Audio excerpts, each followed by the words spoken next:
Ada orang tanya sama gua, kalau sekarang lu ngulang lagi, kembali ke titik nol, apa yang akan lu lakukan? Of course gue jawab, hal yang sama buat brand di bidang baju, jualan online, direct to consumer lagi. Terus dia bilang, apa nggak bosen itu lagi? Masa lu nggak mau mulai ke bidang lain, misalkan bangun properti, atau masuk ke AI, atau masuk ke biotech, kesehatan, atau buat startup teknologi, atau masuk ke bidang suplemen kesehatan, atau ke skincare. Buat apa? Aha, di sini gue dapat aha momen. Perbedaan gue dengan mereka yang cepet bosenan. Ternyata orang pecah fokus atau lompat ke opportunity yang baru itu salah satunya karena bosan. Karena ngelakuin hal yang sama, itu lagi, itu lagi, itu lagi. Mereka jadi merasa nggak ter-challenge lagi di hal yang mereka kerjain. Mereka merasa bosan. Mereka merasa begitu-begitu aja. Jadinya mereka mau melakukan hal yang baru, yang lebih seru lagi.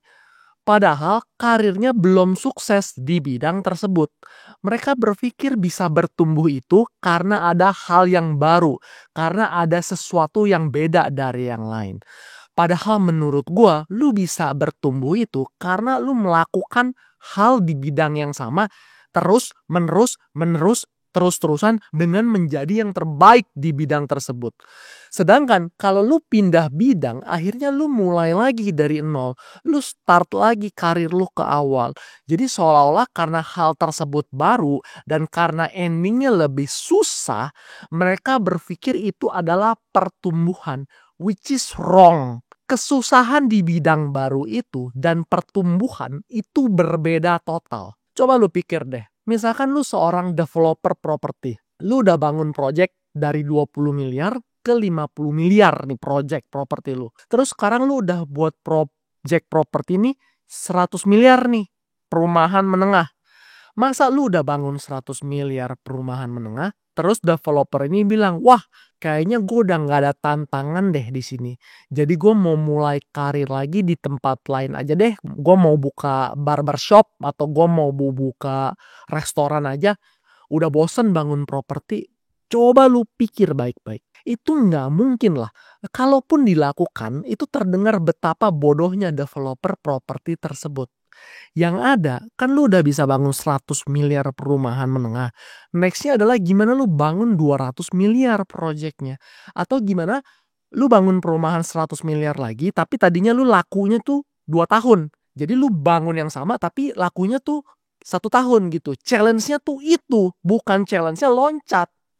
Atau lu seorang bisnismen di bidang F&B nih. Lu udah bisa buka 20, 30, 50 restoran. Terus lu pikir, wah kayaknya gak ada challenge lagi nih. Gua ke bidang jualan baju aja lah. Ya pasti gua injek lah lu kalau baru mulai di bidang tersebut. Harusnya kan lu berpikir, gua udah bangun 50 restoran nih. Gimana nih berikutnya untuk challenge-nya itu ke 100 restoran. Atau gimana tetap restoran gue 50 aja cabangnya, tapi gimana setiap outletnya salesnya ini, sales per outletnya gimana ya biar tambah 30%. Challenge-nya itu bukan ke bidang lain. Dan gue percaya yang namanya compounding di bidang yang sama. Let's say bisnis lu setahun salesnya tuh 1 miliar. Lu kalau bisa growing 30% aja per tahun, berarti tahun ini 1 miliar, tahun depan 1,3, tahun depannya lagi 1,69. Lu growing 30% aja nih, 40 tahun aja. Konsistennya itu jadi berapa tau gak? 36 triliun. Ini gue dihitung di Excel tadi. Total pendapatannya 1 tahun dari 1 miliar, lu growing 30%, dalam 40 tahun tuh jadi 36 triliun. Kalau growing 30% year on year tiap tahun dari 1 miliar. Nah, lu bisa growing 30% di bidang yang sama, itu aja udah setengah mati. Apalagi kalau lu loncat-loncat, makin hancur, iya. Gue buat video ini untuk lu semua yang merasa bosan di bidang itu-itu aja. Lu jangan malah loncat. Saran gue adalah cari challenge-nya di bidang tersebut yang ada di dalamnya, di front end atau back end-nya. Contohnya apa? Lu misalkan di bidang restoran tadi. Challenge-nya tuh gimana caranya naikin sales setiap outletnya. Apakah dengan cara konten, apakah dengan cara endorse KOL, apakah dengan cara produk baru, apakah dengan cara minuman baru, atau bahkan malahan apa jangan-jangan gue harus hapus menu-menu yang gak laku, yang memang lu udah salah, yang memang gak enak.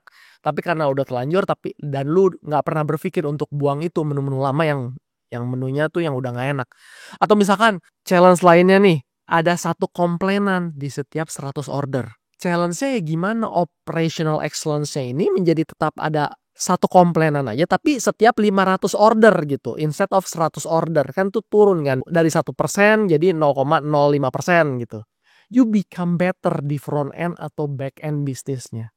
Atau masih di bidang restoran lagi, gua kasih contoh lain. Lu punya waste product nggak kepake tuh tadinya 10%. Lu kalau di restoran itu kan suka ada makanan basi karena prediksi supply chain-nya salah. Nah, gimana waste-nya ini jadi 5% doang atau jadi 3% doang secara konsisten. Atau lu mau tambahin pendapatan selain dari sales. Lu lihat kira-kira apa nih pendapatan yang bisa gua dapatkan lagi selain dari customer.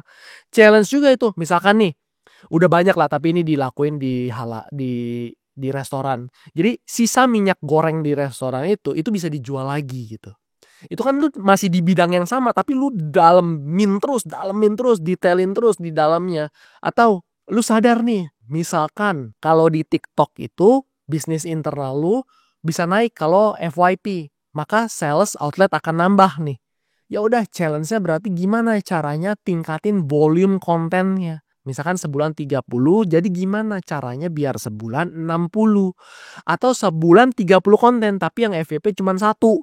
Gimana caranya supaya FYP-nya jadi 2 per 30 konten. Atau challenge lainnya, di bidang restoran, gue masih bidang yang sama. Ini tuh gue kasih semua infonya, biar lu di bidang yang sama, tapi lu become better. Ini definisi become better. Misalkan nih, satu customer ketika pesen 30 menit baru sampai GrabFood dulu di restoran. Ternyata bottleneck-nya di masaknya yang lama. Tadinya per pesanan butuh 20 menit untuk masak. Caranya gimana nih biar 15 menit masaknya? Gimana caranya biar 10 menit dari customer order udah siap makanannya? Itu kan lu become better terus. Atau gue kasih contoh lain lagi. Lu di perusahaan lu turnover karyawannya tuh keluar masuk itu 20%. Dari 100 orang tuh tiap tahun 20 keluar. Gimana caranya biar turnovernya 10%? Atau gimana biar jadi 2%? Apakah setiap karyawan harus ada onboardingnya? Apakah harus ada feedbacknya ketika karyawan sudah 30, 60, atau 90 hari? Apakah harus ada exit interview setiap karyawan? Biar tahu kenapa turnover karyawannya kok besar sekali. Apakah rekrutmennya yang harus dibenerin di awal? Apakah trainingnya yang harus dibenerin? Ini challenge-challenge lain yang bisa dilakukan untuk menjadi better. Kalau gue bilang iterasi tuh ini. Menjadi better tuh ini. Menjadi lebih baik. Disinilah banyak orang nyerah. Banyak orang aduh ribet banget. Tapi ini adalah fundamental setiap perusahaan. 100 detail things yang lu gak pernah tahu. Tapi lu harus benerin.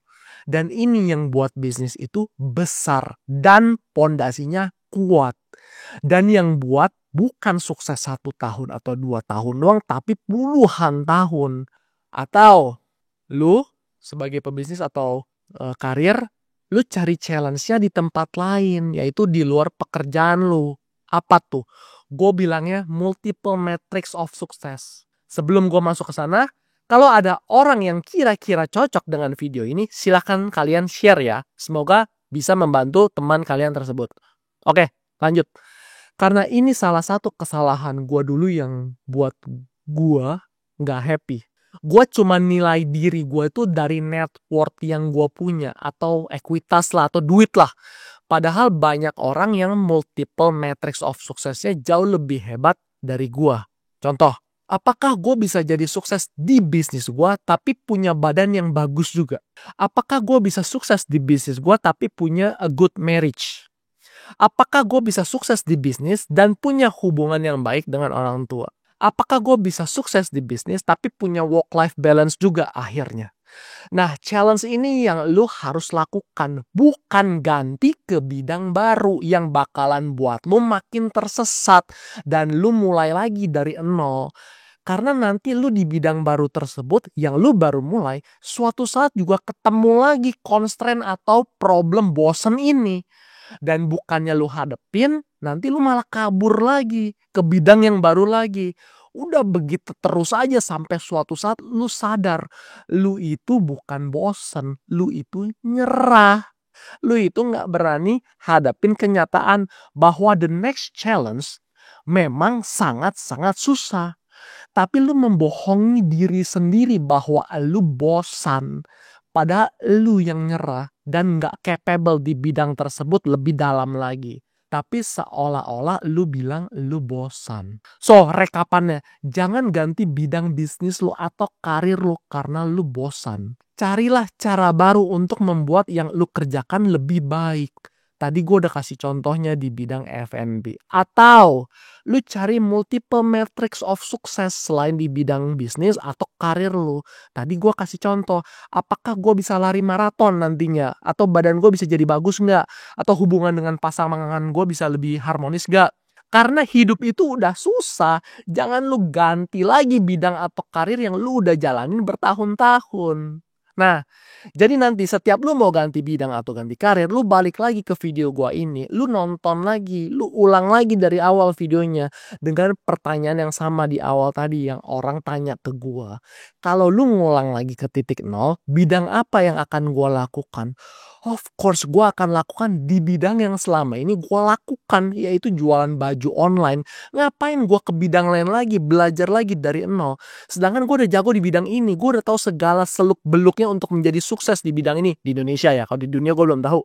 Itu kalau gue nyobain bidang lain lagi, kelihatannya sangat bodoh dan sangat sulit dan gue buang waktu bertahun-tahun lagi untuk mendapatkan kesuksesan yang sama. Biarlah bisnis atau karir itu buat tempat cari duit, bukan tempat memuaskan kekosongan atau kebosanan lu. Cari aja itu challenge-nya di tempat lain. Cari duit mah ya udah cari duit aja. Gunakanlah karir atau bisnis untuk membuat kekayaan, bukan untuk memuaskan kebosanan elu. Kalau lu suka video gue yang ini, pasti lu juga suka video gue tentang kenapa semakin dewasa, semakin sedikit teman yang akan lu punya. Dan kenapa banyak teman-teman lu yang gak suka lihat lu tambah sukses. Mungkin lu sekarang tidak sadar sedang mengalaminya, dan lu merasa aneh dengan diri lu. Kok temen gue sekarang sedikit ya? Nah, videonya di sini udah gue siapin, langsung klik aja.